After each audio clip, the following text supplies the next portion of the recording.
আজকে সকালে আমার হেসেলে কি রান্না হচ্ছে আজকের মাছ ভাজা, পালং শাকের শীষের চচ্চড়ি আর ফুলকপি আলু দিয়ে মাছের ঝোল। এই যে মাছের ঝোল করব বলে বাবা আজকে ছোট মাছ নিয়ে এসছে।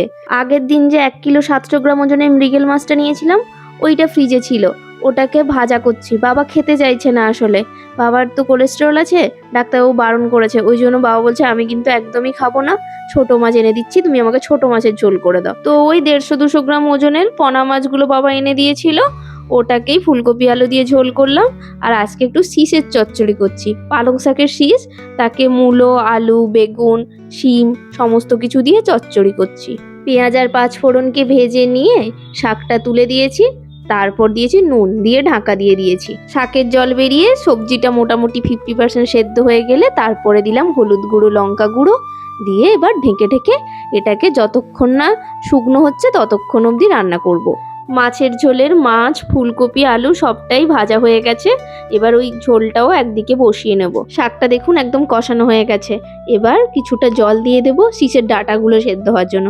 শীষের ডাঁটাগুলো সেদ্ধ হতে কিন্তু অনেকটা সময় লাগে, সেই রকম একটু জল দিয়ে আবার ঢাকা দিয়ে দেব। ঝোলের মশলাটাও কষানো হয়ে গেছে, এবার আলুগুলো দিয়ে ভালো করে কষাবো। এর সাথে ফুলকপিটাও দিয়ে দেব। হালকা হাতে মিনিট 5 ধরে কষাতে হবে। নাড়াচাড়াটা খুব সাবধানে করবেন, নাহলে ফুলকপিগুলো ভেঙে একেবারে গলে যাবে।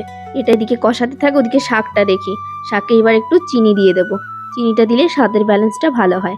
সাথে দিলাম ভাজা জিরের গুঁড়ো। এবারে এটাকে ভালো করে আরও মিনিট 5 কষাবো।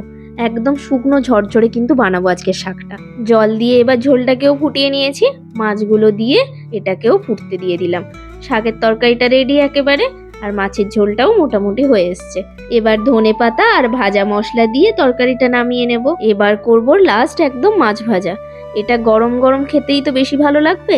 আমি মাছ ভাজাটাকে 2টো স্টেপে করব। প্রথমে মাছটাকে 80% ভেজে নেব, তারপরে দেব এখানে পেঁয়াজ, আদা, রসুনের বাটা অল্প পরিমাণে, সাথে একটু টমেটোও আছে কিন্তু এর মধ্যে, সাথে কিছুটা লঙ্কা গুঁড়োও দেবো। দিয়ে এবার 90% মতো ভাজবো, দিয়ে কিন্তু বন্ধ করে রেখে দেবো।